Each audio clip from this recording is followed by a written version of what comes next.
ప్రార్థన చేసుకుందామండి.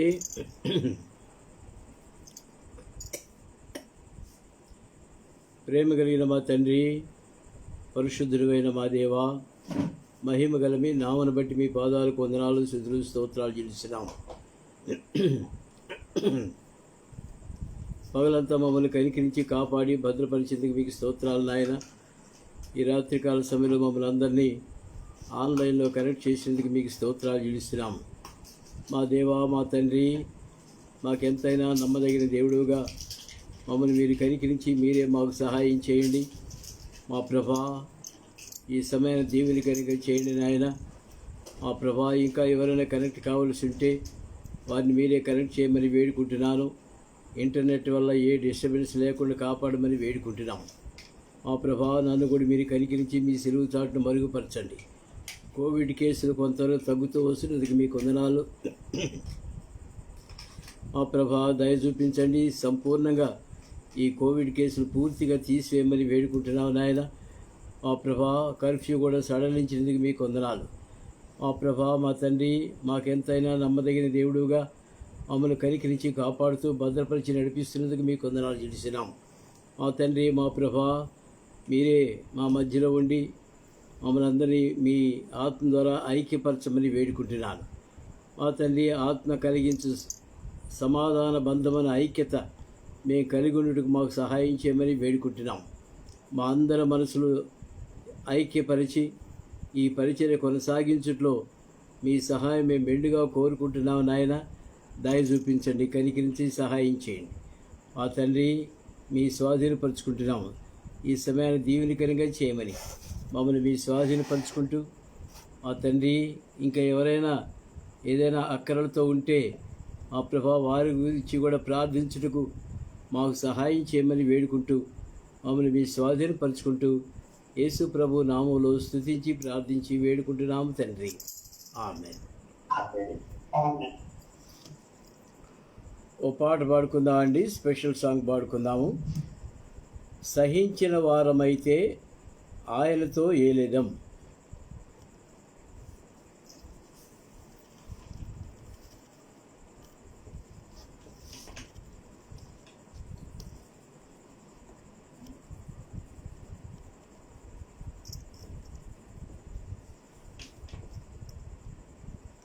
మీ దగ్గర సెల్ ఫోన్లో ఉండుంటాయి పాటలు. దయచేసి చూసి పాడేదానికి ప్రయత్నం చేయండి. 2 సార్లు పాడతాం కాబట్టి కలిసి పాడేదానికి రెండవసారి మీరు కలిసి పాడేదానికి ప్రయత్నం చేయండి. ఒకవేళ మొదటిసారిగా వింటూ ఉంటే నేర్చుకొని పాడేదానికి సహాయం చేయండి. సహించిన వారమైతే ఆయనతో ఏలేదం. సహించిన వారమైతే ఆయనతో ఏలేదం. మనము ఆయన నెరుగమనినతో ఆయన మనలా నెరుగనను. మనము ఆయన నెరుగమనినతో ఆయన మనలా నెరుగనను. సహించిన వారమైతే ఆయనతో ఏలేదం. సహించిన వారమైతే ఆయనతో ఏలేదం.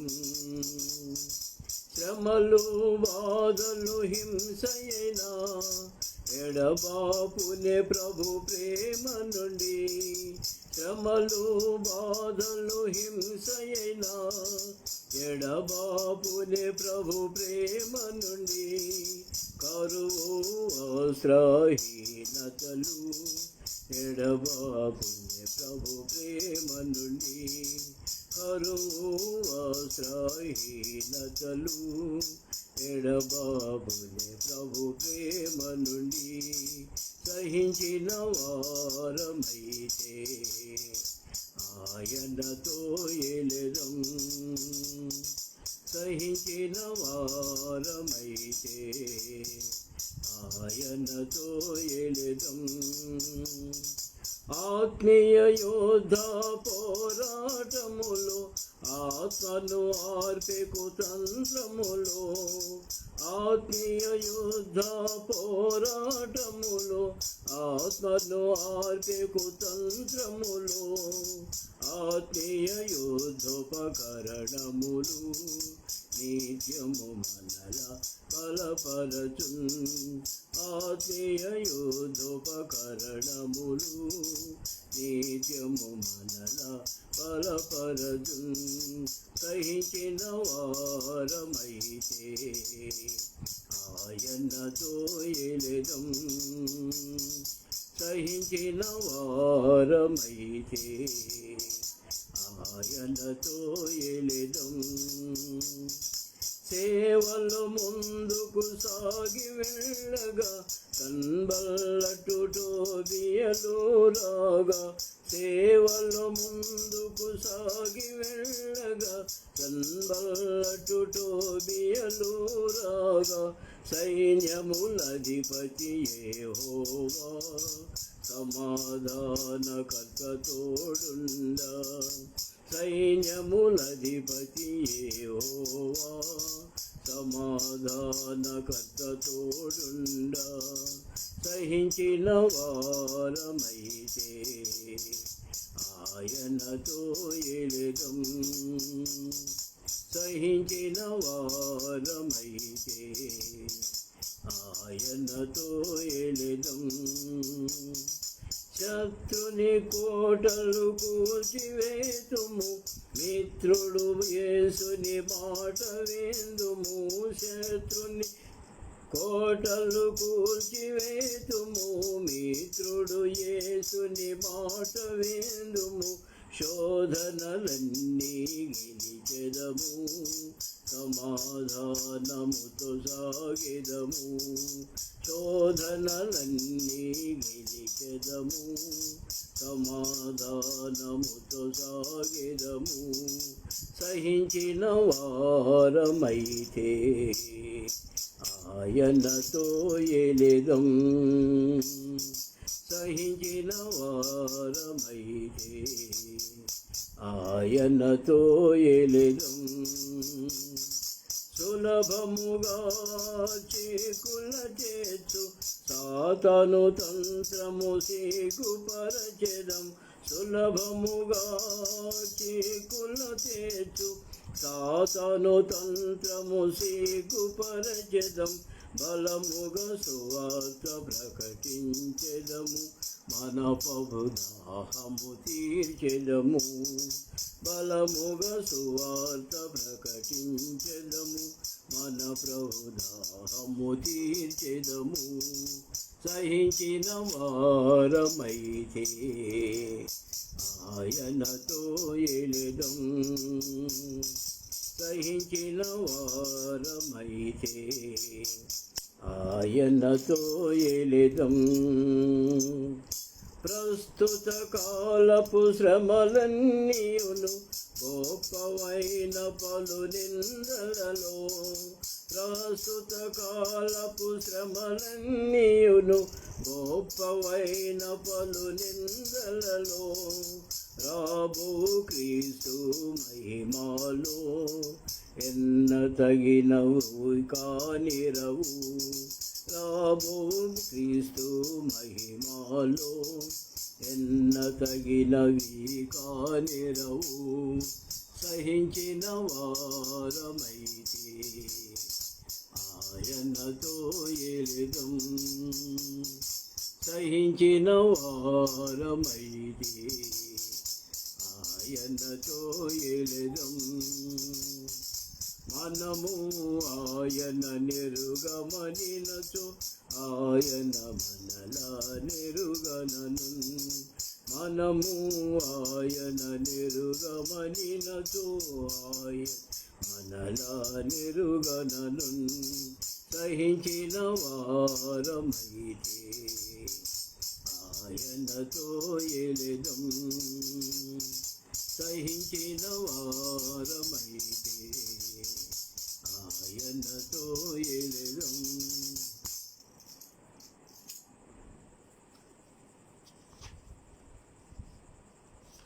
పండిట్ రమ్మ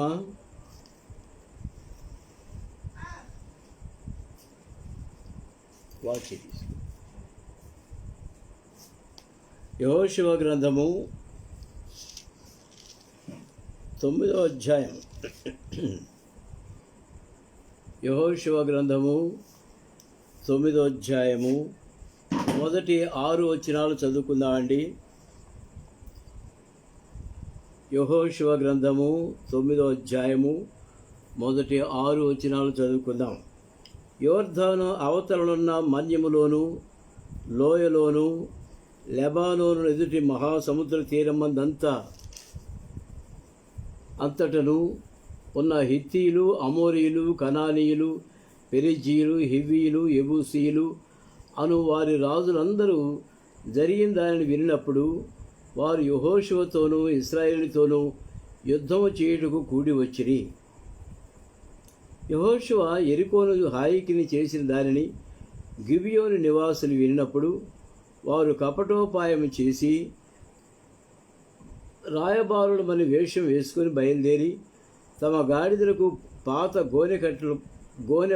గోనెలు కట్టి పాతగిలి చినిగి కుట్టబడి ఉన్న ద్రాక్షారసము సిద్ధలు తీసుకొని పాతగిలి మాసికలు వేయబడిన చెప్పులు పాదములకు తొడుక్కొని పాత బట్టలు కట్టుకొని వచ్చింది. వారు ఆహారముగా తెచ్చుకున్న భక్ష్యములన్నీ ఎండిన ముక్కలుగా ఉండెను. వారు గిల్గాలునందలి పాళెములోనున్న యెహోషువ యొద్దకు వచ్చి, మేము దూరం దేశం నుండి వచ్చిన వారము, మాతో ఒక నిబంధన చేయుడని అతనితోనూ ఇశ్రాయేలుతోనూ చెప్పగా, ప్రేమ కలిగిన మా తండ్రి, పరిశుద్ధులైన మా దేవా, మహిమగల మీ నామను బట్టి మీ పాదాలు కొందనాలు చెల్లిస్తున్నాము నాయన. మా గమనంలో ఉంచినటువంటి మీ లేఖన భాగాలు బట్టి మీ కొందనాలు చెల్లిస్తున్నాము. యెహోషువ గ్రంథము 9వ అధ్యాయంలో మేము ఇచ్చుంటుండగా మమ్మల్ని కనికరించండి. మీ లేఖన భాగాల్లో ఉన్నటువంటి మరి భావాలు మేము తెలుసుకున్నట్టుగా సహాయం చేయండి. మీ ఆత్మతో మమ్మల్ని నడిపించండి. మమ్మల్ని అందరినీ మీ ఆత్మతో నింపండి. మా ప్రభా, నన్ను మీ సిలువ చాటును మరుగుపరచండి. మీ స్వరం మాకు వినిపించండి. మీ మాటలు మాకు దయచేయమని వేడుకుంటున్నాను. మా ప్రభా, నన్ను కూడా మీరు కనికరించండి. మరి ఒకసారి మీ అగ్ని చేత పరీక్షించి మా తండ్రి, నన్ను మీరు కడిగి పవిత్రపరిచి ఈ పరిశుద్ధమైన పరిచయలో పాలు పొందినట్లుగా నన్ను మమ్మల్ని సిద్ధపరచమని వేడుకుంటున్నాను. మమ్మల్ని మీ స్వాధీనపరుచుకుంటూ సమయాన్ని మాకు దీవెనకరంగా చేయమని యేసు ప్రభు నామములో స్తుతించి ప్రార్థించి వేడుకుంటున్నాము తండ్రి. ఆమేన్. ప్రియమైన వాళ్ళారా, నిన్నటి దినాన మనము యెహోషువ ఆ గెరిజీము కొండ, ఏబాలు కొండ మధ్యలో ఇశ్రాయేలును నిలవబెట్టి 2 గ్రూపుగా చేసి మధ్యలో నిబంధన మందసము నుంచి వారికి ధర్మశాస్త్ర వాక్యములన్నిటినీ అనగా దాని దీవెన వచనమును దాని శాప వచనమును చదివి వినిపించాడు. స్త్రీలను పిల్లలను వారి మధ్య నుండి పరదేశులను వినుచుండగా యెహోషువ సర్వ సమాజం ఎదుట మోషే ఆజ్ఞాపించిన వాటన్నిటిలో చదువక విడిచిన మాట ఒక్కటి లేదు. కనుక దీన్ని బట్టి మనం ఏమర్థమవుతుందంటే, యెహోషువకి ఇచ్చిన పరిచర్య యుద్ధాలు చేయటం ఒకటే కాదు, దేవుని వాక్యం చదివి దానికి ప్రజలకు బోధించి ఆ వాక్యానుసారంగా నడుచుకోవటానికి వాళ్ళను సిద్ధపరిచి నడిపించేదానికి యెహోషువకి ఇచ్చిన పరిచర్య. కాబట్టి అక్కడ హాయి పట్టణాలను జయించి వచ్చిన వెంటనే ఏబాలు కొండ మీద గొప్ప బలిపీఠములు కట్టి గొప్ప బండలు దాని మీద పేర్చి దేవుని యొక్క ధర్మశాస్త్ర విధులు దానిపైన రాసించాడు. ఆ విధంగా అది మోషే చెప్పిన ఆజ్ఞ ప్రకారం ఆ విధంగా చేశాడు. దాని రిఫరెన్స్లన్నీ చూసాం. ఇప్పుడు 9వ అధ్యాయంలోకి వచ్చేసరికి ఇక్కడ విచిత్రమైనటువంటి అనుభవం వీళ్ళకి తగిలింది. యోర్దాను అవతలనున్న మన్యములోను లోయలోను లెబానోను ఎదుటి మహాసముద్రము తీరమంది అంతటను ఉన్న హిత్తీలు, అమోరీయులు, కనానీయులు, పెరిజీలు, హివీయులు, యెబూసీలు అను వారి రాజులందరూ జరిగిన దానిని వినినప్పుడు వారు యెహోషువతోనూ ఇశ్రాయేలుతోనూ యుద్ధము చేయుటకు కూడి వచ్చిరి. ప్రియమైన వాళ్ళరా, ఈ రాజులందరూ ఎంతమంది ఉన్నారండి? హిత్తీలు, అమోరీలు, కనానీయులు, పెరిజీలు, హివ్వీలు, యబూసీలు, 6 రాజులు ఉన్నారు. ఈ రాజులలో వీళ్ళు కూడా చేరారు. ఎవరు? ఇప్పుడు వచ్చిన వాళ్ళు ఎవరండి? హివ్వీలు వచ్చారు. హివ్వీలకి ఇంకో పేరు కూడా ఉంది, చూస్తాం. కనుక వీరందరూ 6 రాజులు కూడి వచ్చి యెహోషువ మీద యుద్ధం చేయడానికి వచ్చారు. అయితే జరిగిందేంటి? యుద్ధానికి వచ్చారా? యుద్ధం చేశారా? అది ఇక్కడ వ్రాయబడలేదు, తర్వాత రాస్తారేమో తెలీదు. అయితే ప్రియమైనవారా, యెహోషువ యెరికోకును హాయికిని చేసిన దాన్ని గిబియోని నివాసులు వినినప్పుడు, గిబియోని నివాసులు అంటే హివ్వీయులు. ఏమండి? గిబియోనీయులు అంటే హివ్వీయులు అని కూడా వాళ్ళకి పేరుంది. ఈ గిబియోనీయులు విన్నప్పుడు ఏం చేశారంటే, వాళ్ళతో పాటు యుద్ధాన్ని కలవలేదు కానీ, అంటే హివ్వీయులు యుద్ధాన్ని కలవలేదు కానీ, కొంతమంది మారు వేషం వేసుకొని గిల్గాల్ దగ్గరికి వచ్చారు. గిల్గాల్ అంటే అక్కడ ఎవరుంటారు? అక్కడ చెప్పండి. గిల్గాల్లో ఎవరుంటారండి? యెహోషువ, ఇశ్రాయేలీలు బస చేసే ప్రదేశం అది. యెరికోను జయించారు, గిల్గాల్కి వెళ్ళిపోయారు. హాయిని జయించారు, గిల్గాల్కి వెళ్ళిపోయారు. ఆ విధంగా వాళ్ళు ప్రతి యుద్ధం కూడా గిల్గాల్ను ఆధారం చేసుకొని వాళ్ళు యుద్ధాలు జరిగించారు. గిల్గాల్ యొక్క ఇంపార్టెన్స్ ఏంటో మీకు చదివి వినిపించాను. కొన్ని పాయింట్స్ కూడా మీరు రాసుకున్నారు. గిల్గాలు సంఘానికి సాదృశ్యంగా ఉంది. కనుక వాళ్ళు ఏ యుద్ధాలు చేసినా, ఏ పరిచయం చేసినా సంఘాన్ని అనగా గిల్గాల్ను ఆధారం చేసుకొని వాళ్ళు ముందుకు సాగిపోతున్నారు. మనం కూడా నేర్చుకోవాల్సిన దానివల్ల ఏంటి? గిల్గాల్ యొక్క అనుభవం మనకు కలిగి ఉండాలి. గిల్గాల్ యొక్క అనుభవం కలిగి ఉండాలి. దైవదాసుల దగ్గర టచ్ ఉండాలి, మనకు హెడ్ క్వార్టర్స్లో టచ్ ఉండాలి. అపోస్తుల కార్యాలు కూడా మనం చూసినప్పుడు పేతురు, యోహాను వీళ్ళందరూ హెడ్ క్వార్టర్స్లో ఉంటే, అపోస్తుడైన పౌలు, బర్నబా, మళ్ళీ ఇంకా శీల వీళ్ళందరూ హెడ్ క్వార్టర్స్ దగ్గర పర్మిషన్ తీసుకొని వాళ్ళతో ప్రార్థన చేయించుకొని పరిచర్యకి వెళ్ళేవాళ్ళు. అంతేగాని సొంత పరిచర్య అనేది దేవుడు ఎప్పుడు ఒప్పుకోడు. కనుకనే గిల్గాల్ను ఆధారం చేసుకొని ఆ విధంగా వాళ్ళు ముందుకు సాగిపోతున్నారు.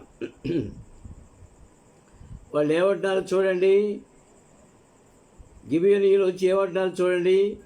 వారు కపటోపాయం చేసి రాయబారులు మన వేషం వేసుకొని బయలుదేరి తమ గాడిదలకు పాత గోనెలు కట్టి పాతగిలి చినిగి కుట్టబడి ఉన్న ద్రాక్షారసపు తిత్తులు తీసుకొని పాతగిలి మాసికలు వేయబడిన చెప్పులు పాదములు తొడుక్కొని పాత బట్టలు కట్టుకొని వచ్చిరి. వారు ఆహారంగా తెచ్చుకున్న భక్ష్యములన్నీ ఎండిన ముక్కలుగా ఉండెను. ప్రియమైనవారా, వీళ్ళు మోసపూరితంగా వీళ్ళ మధ్యలో కలిసిపోయారు. పైగా ఏమంటున్నారు? మాతో నిబంధన చేయమంటున్నారు. వీళ్ళకి అన్నీ పాతయే దొరికినాయి. ద్రాక్ష తిత్తులు చూసే పాతవి, వాళ్ళ చెప్పులు చూసే పాతవి, ఇంకేమన్నాయండి? అన్నీ పాతయే. రొట్టెలు కూడా పాతయే. పాత బట్టలు కట్టుకొని వచ్చారు. ఒక జడ్జి గారు అన్నారు, పాత గుడ్డలు కాల్చి వేస్తుంటే ప్రాపర్టీ అన్నమాట. No no no no no ఆ విధంగా చేయబాకండి. మనకు కొత్త గుడ్డలు ఎక్కడైనా దొరుకుతాయి, పాత గుడ్డలు మాత్రం దొరకవు మనకి. వాటితోనే మనకి ఎక్కువ పని అని. అంటే ఏం చేస్తారు? టేబుల్ తుడుచుకోవటానికి కానీ, కుర్చీలు తుడుచుకోవటానికి కానీ, మరి బీరువాలు తుడుచుకోవటానికి కానీ అవి ఎంతో అవసరం. అవి లేకపోతే చీపికట్టతో పోయేవి కాదు, అది గుడ్డతో తుడిచి దులపాల. ఆ విధంగా వీళ్ళకి అన్ని పాతయే దొరికినాయి. ఆ పాతవి తీసుకొని వాళ్ళు రొట్టెలు కూడా, వాళ్ళ భక్ష్యములు కూడా ఎండిన ముక్కలుగా ఉండెను. ఇంగ్లీష్లో అయితే ముడతలు పడిపోయినాయి అంట, వంగిపోయినాయి.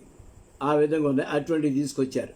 వారు గిల్గాలందరి పాళెంలో ఉన్న యెహోషువ యొద్దకు వచ్చి, మేము దూరదేశం నుండి వచ్చిన వారము, మాతో ఒక నిబంధన చేయడని అతనితోనూ ఇశ్రాయేలుతోనూ చెప్పగా నిబంధన చేయమన్నారు వాళ్ళు.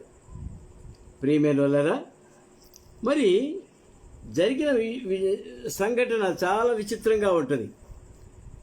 యెహోషువ వాళ్ళతో నిబంధన చేస్తాడు. వాళ్ళు ఎక్కడి నుంచి వచ్చారు ఇవన్నీ వాళ్ళు ఎంక్వైరీ చేశారు, కానీ వాళ్ళు చెప్పిన మాటలన్నీ వినేసేసారు. అసలు ఎందుకు వీళ్ళని కలవనీయకూడదు అని చెప్తున్నాడు మోషే. గిబియోనీయులు కానీ, అమోరీయులు కానీ, హిత్తీయులు కానీ, కనానీయులు, హివ్వీలు, పెరుజ్జీలు, ఎబూసీలు అట్లాంటి వాళ్ళు మీతో కలవకూడదు అని చెప్పాడు మోషే. ఎందుకు చెప్పాడండి? ఎందుకు చెప్పాడు దయచేసి చూడండి. ద్వితీయోపదేశకాండము 20వ అధ్యాయం. ద్వితీయోపదేశకాండము 20వ అధ్యాయము 15 నుంచి 18 వరకు చదువుకుందామండి. ఈ జనముల పురములు కాక నీకు బహుదూరంగా ఉండిన సమస్త పురములకు మాత్రమే ఇలాగున చేయవలెను. అయితే నీ దేవుడిని యెహోవా స్వాస్థ్యముగా మీకు ఇచ్చుతున్న ఆ జనముల పురములలో ఊపిరిగల దేనిని బ్రతకనీయకూడదు. ఊపిరుండే దేన్ని బతకనీయకూడదంట. ఒకవేళ ఏదైనా ఒక జంతువు ఊపిరితో ఉన్నప్పటికీ బతకనీయొద్దు అంటున్నాడు. అనగా అక్కడ విగ్రహారాధన నరాల్లో పాతుకుపోయింది వాళ్ళలో.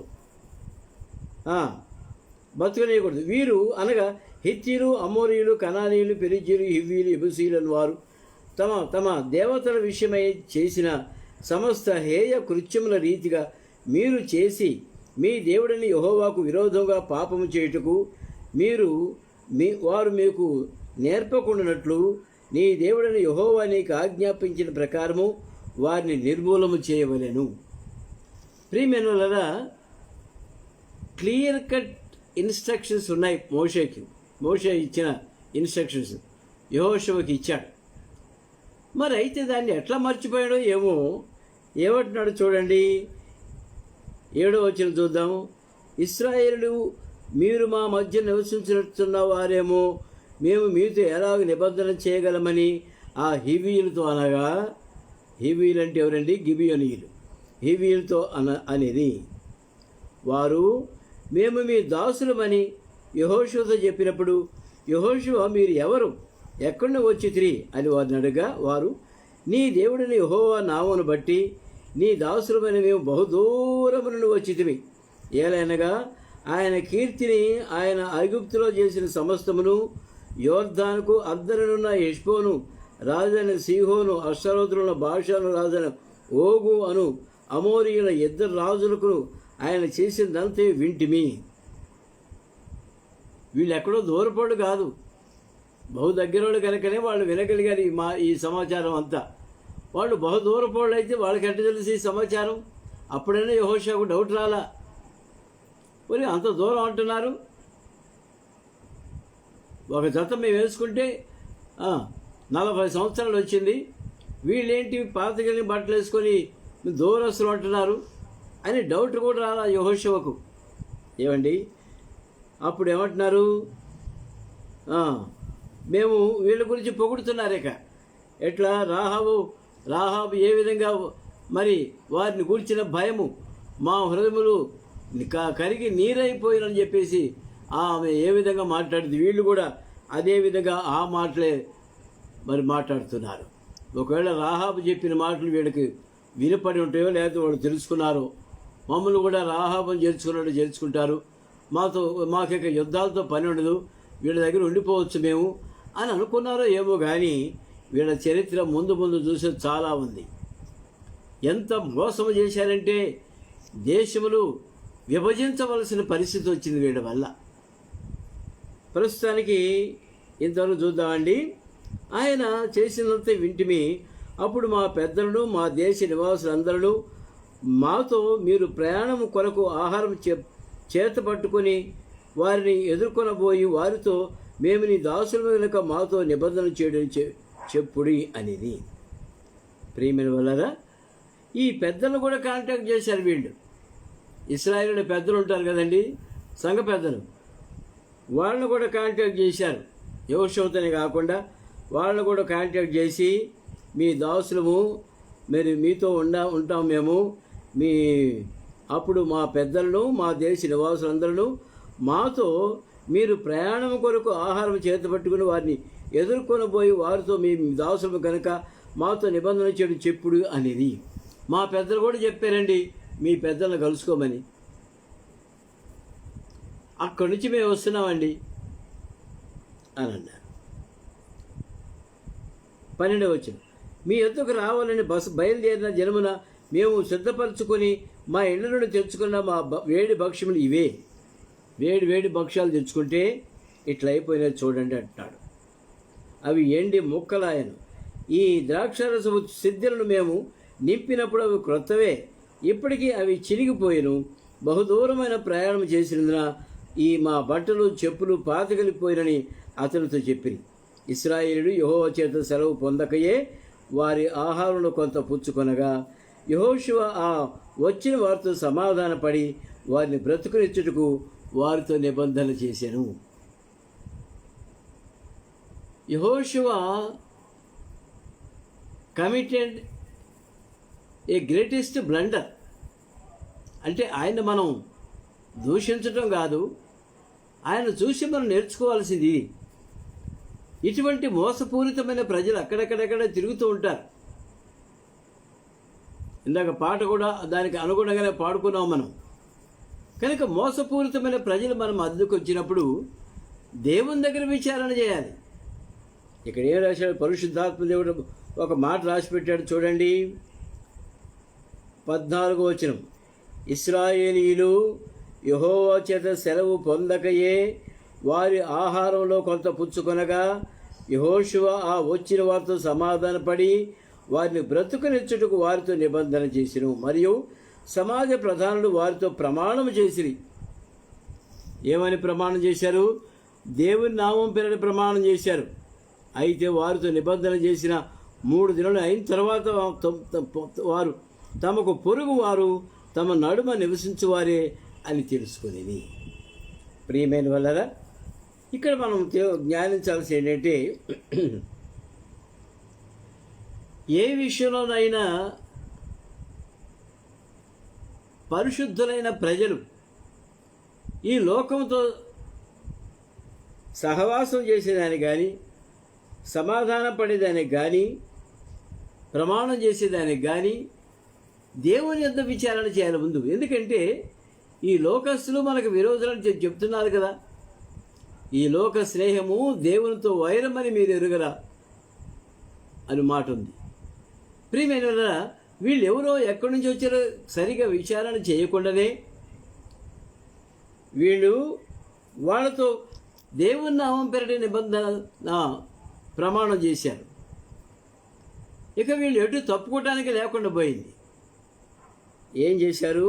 వారి ఆహారంలో కొంత పుచ్చుకొనగా, వారి ఆహారం ఏమంత మంచి ఆహారం అండి అది. ఏమండి, ఎండి ముక్కలైపోయినట్టు ఆ ముక్కలు వీళ్ళు తినకపోతే ఏమి? వాళ్ళు ఎవరో విచారించకుండా వాళ్ళని కలుపుకోవటం ఏంటి?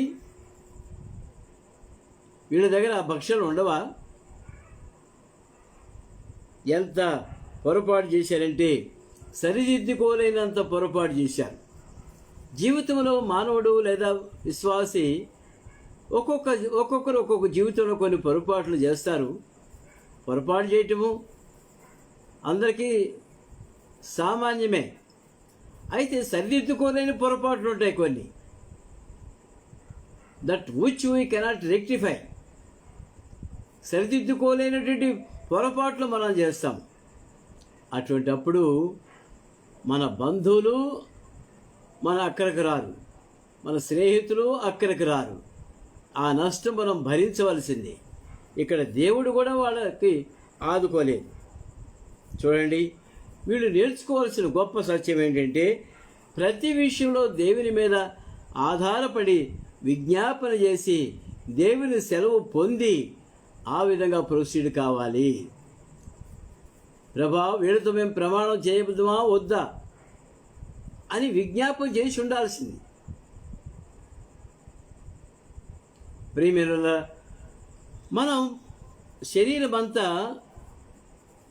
దేవుడు పవిత్రపరిచాడు, హృదయాన్ని పవిత్రపరిచాడు. ఈ శరీరం మల్టీ శరీరం అనుకోండి. అయినా కూడా ఈ మల్టీ శరీరంలోనికి ఏదైనా ఒక ఫారిన్ బాడీ వచ్చిందనుకోండి, ఆ బాధ విపరీతంగా ఉంటుంది. కాల్లో చిన్న ముళ్ళు గుచ్చుకుందనుకోండి, ఆ ముళ్ళు తీసేసేంత వరకు ఎంత బాధపడుతుందో, శరీరంలో ఉన్న అవయవాలు అన్నీ బాధపడతాయి. ఫారిన్ బాడీ వచ్చింది, నీ ఒంట్లోకి ఫారిన్ బాడీ వచ్చింది, అది తీసేయండి అని గోల పెడతాం తీసేసేదాకా. ప్రియమైన వల్ల ఇక్కడ కూడా ఫారిన్ బాడీ వాళ్ళ లోపలికి వచ్చేసేసి గిబియోనీయులు మోసపూరితంగా ప్రవేశించారు వీళ్ళ మధ్య. ఇటువంటి అనుభవాలు మన జీవితంలో కోకొరలుగా ఉన్నాయి. వివాహ విషయాల్లో కానీ సరిగ్గా మనం విచారించకుండానే పెళ్లి చేసేస్తాం. ఇక దాన్ని రెక్టిఫై చేసుకోలేనంత పెద్ద పొరపాటు అయిపోద్ది. నా దగ్గర కొన్ని కేసులు కూడా ఉన్నాయి అటువంటివి. ప్రియమైన వలన ఇది ఎంత దూరం పోతుందంటే జీవితాలు సర్వనాశనం అయిపోయేదానికి దారి తీస్తుంది. కారణం సరిగ్గా మనం ప్రభు దగ్గర విచారణ చేయలేదు కనుక. విశ్వాసులు కూడా ఆ విధంగా డైవోర్స్కి అప్లై చేసుకున్న కేసులు ఉన్నాయి. దుఃఖకరమైన విషయం. కనుక ప్రియమైన మనం విశ్వాసులుగా, తల్లిదండ్రులుగా, బాధ్యత కలిగిన వారంగా మనం మన బిడ్డల విషయంలో ఎంతో జాగ్రత్తగా ప్రభు దగ్గర విజ్ఞాపన చేసి ముందుకు సాగిపోవాలి. మనం వేసే ప్రతి అడుగుకు దేవుని యొక్క నడిపింపు ఉండాలి. దేవుని చిత్తాన్ని ఎరిగిన వారంగా ఉండాలి. దేవుని చిత్తం ఎరగటం ఎట్లా అని ఒక ఆయన ప్రశ్న వేశాడు. అదంతా ఇప్పుడు చెప్పాలంటే మరి సాధ్యం కాదు. ఒక్క మాట మాత్రం చెబుతాను. ఒక విషయంలో ప్రభు సన్నిధిలో కనిపెట్టినప్పుడు అది ప్రభు చిత్తమైతే మన మనసుకు నెమ్మది ఉంటుంది, సంతోషం ఉంటుంది, సమాధానంగా ఉంటుంది. అంతేకాకుండా అది అందరకు సమ్మతంగా ఉంటుంది, ఇంట్లో అందరికీ. ఒకవేళ అది ప్రభు చిత్తం కాదనుకోండి, కలవరం వస్తుంది. అందరికీ కూడా కలవరం వస్తుంది. ఒకళ్ళిద్దరికి మరి పాజిటివ్గానో అందరికీ కూడా నెగిటివ్ వచ్చేసేస్తుంది. ప్రియమైన ఇది ఒక్క విషయం మాత్రం తర్వాత ఎప్పుడైనా సందర్భం వచ్చినప్పుడు ఇంకా 6 పాయింట్లు ఉన్నాయి, అవి కూడా చెప్తాను నేను. కనుక దేవుని చిత్తం కనిపెట్టడం అనేది ఎలా కనిపెట్టాలి? ప్రార్థన చేయాలి. ప్రార్థన చేసేది కూడా మామూలు పోతూ బయలుదేరి ఆఫీస్కి బయలుదేరి గబగబా కళ్ళు మూసుకొని 2 మాటలు అనటం కాదండి. ప్రభా, ఈ కార్యం నేను తలపెట్టాను, ఇది నీ చిత్తమా కాదా? రాత్రి వేళ పడుకునేటప్పుడు కానీ, ఉదయకాల సమయంలో లేచేటప్పుడు కానీ మీరు ప్రార్థించినట్లయితే ప్రభు తన చిత్తాన్ని బయలుపరిచేవాడుగా ఉంటాడు. అది లేక తెలియక అనేక సార్లు మనం పొరపాట్లు చేస్తుంటాం. ఏమండి, మనమే కాదు, పెద్దోళ్ళు కూడా బైబిల్లో చాలామంది అటువంటి పొరపాట్లు చేశారు. యెహోషువ కూడా అటువంటి పొరపాటే చేశాడు. వాళ్ళ దగ్గర ప్రమాణం కూడా చేసేసారు. చూడండి, ముందుకెళ్ళిపోదామండి. 17వ వచనం, 16వ వచనం.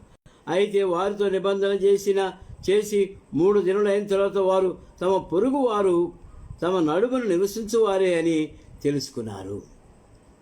ఎంత మోసకరం అండి. తర్వాత ఏం జరిగింది? ఇశ్రాయేలులు సాగి 3వ నాడు వారి పట్టణములకు వచ్చినాయి.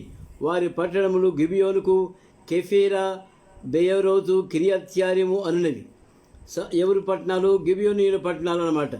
సమాజ ప్రధానులు ఇశ్రాయేలు. ఇప్పుడు వీళ్ళకి పాయింట్ దొరికింది. ప్రధానుల మీద ఏం చేశారు?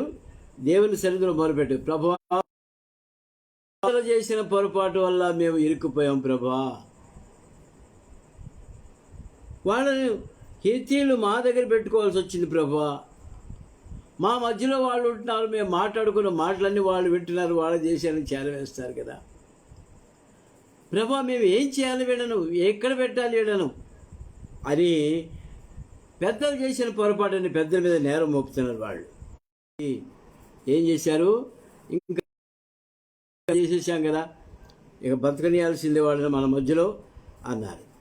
వారిని బ్రతకనీయుడని సెలవిచ్చిన కనుక ప్రధానులు తమతో చెప్పినట్లు వారు సర్వ సమాజములకై కట్టెలు నరుకువారుగాను నీళ్లు చేరువారుగాను ఏర్పడేది. వీళ్ళకి దూరంగా పెట్టుకోవాలంటే వీళ్ళ మధ్యలో లేకుండా చేయాలంటే పాడడం వెలుపల కట్టెలు నరకాల, బావులు కూడా బయటే ఉంటాయి, అక్కడి నుంచి నీళ్లు చేతుకొచ్చి పోయాలి. ఇది అబ్బాయి మీ డ్యూటీ. నా దేవుని ఆలయమునకు మీరు కట్టెలు నరుకువారుగాను నీళ్లు చేదువారునై ఉండక మానరు. ఏమండి, ఆ విధంగా యెహోషువ వాళ్ళకి దాస్యపు జీవితాన్ని ఇచ్చాడు. అందుకు వారు యెహోషువను చూచి, నీ దేవుడని యెహోవా ఈ సమస్త దేశమును మీకు ఇచ్చి మీ ఎదుట నిలవకుండా ఈ దేశ నివాసులు అందరినీ నశింపజేయనట్లు తన సేవకుడైన మోషేకు ఆజ్ఞాపించని నీ దాసులకు రూఢిగా తెలుపబడిన కనుక మేము మా ప్రాణముల విషయంలో నీ వలన మిక్కిలి భయపడి ఎలాగు చేసిదివి అన్నారు. అంతవరకు మాత్రం కరెక్టే. ప్రాణాలకు భయపడి ఇశ్రాయేలును మోసం చేశారు. కాబట్టి మేము నీ వశమున ఉన్నాము, మాకేమి చేయుట నీ దృష్టికి న్యాయమో ఏది మంచిదో అదే చేయమని యెహోషువకు ఉత్తరం ఇచ్చిరి. కాగా అతడు అలాగు చేసి ఇశ్రాయేలు గిబియోనీయులను చంపకుండా వారి చేతులని విడిపించెను. అయితే సమాజము కొరకును యెహోవా ఏర్పరచుకున్న చోటు నుండి బలిపీఠము కొరకును కట్టెలు నరుకువారుగాను నీళ్లు చేదువారుగాను యెహోషువ ఆ దినమందే వారిని నియమించెను. నేటి వరకు వారు ఆ పని చేయుచున్నారు. ప్రియమైన వలన యెహోషువ గ్రంథంలో మనకి ఇంతవరకే ఆ గిబియోనీల గురించి వ్రాయబడింది. కానీ సమూయేలు గ్రంథానికి వెళ్ళినప్పుడు, రాజుల గ్రంథాలకు వెళ్ళినప్పుడు వీళ్ళు చేసినటువంటి నష్టం ఎంత గొప్పదో ముందు ముందు తెలుస్తుంది మనకు. కాబట్టి ఒకటి మాత్రం నేర్చుకుందాం, మనం అందరం ప్రభు సన్నిధిలో విజ్ఞాపన చేద్దాం. ప్రతి విషయం కొరకు ప్రభు సన్నిధిలో విజ్ఞాపన చేద్దాం. ప్రభు చిత్తాన్ని కనిపెడదాం. బిడ్డల భవిష్యత్తులోనూ, బిడ్డల వివాహ విషయాల్లోనూ, వాళ్ళ ఉద్యోగాల విషయాల్లోనూ అన్నిట్లో కూడా ప్రభు చిత్తాన్ని కనిపెట్టే వారంగా మనం ఉండాలి. మరి ముఖ్యంగా మన మట్టుకు మనం ట్రాన్స్ఫర్స్ విషయంలోనూ, మరి డ్యూటీ విషయంలోనూ. నేను ఒకసారి భయంకరం డ్యూటీలు చేస్తున్నాను. రాత్రి 8:30-9 అయ్యేది ఇంటికి వచ్చేసరికి. లా కాలేజీకి వెళ్ళేదానికి కూడా టైం ఉండేది కాదు. ప్రభు సన్నిధిలో విజ్ఞాపన చేశాను, మొరపెట్టాను. దేవుడు నా ప్రార్థన విన్నాడు. అప్పుడు నాకు ఇచ్చిన వాగ్దానం, తిరిగి నీ విశ్రాంతిలో ప్రవేశింపుము అన్నాడు.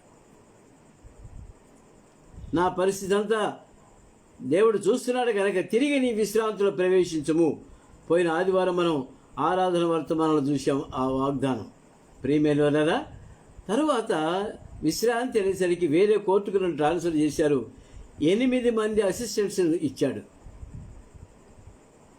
నేను చేయాల్సింది బెంచ్కి వెళ్ళి కేసులు పిలిచి యువతలకు రావడం, అంతే నా పని.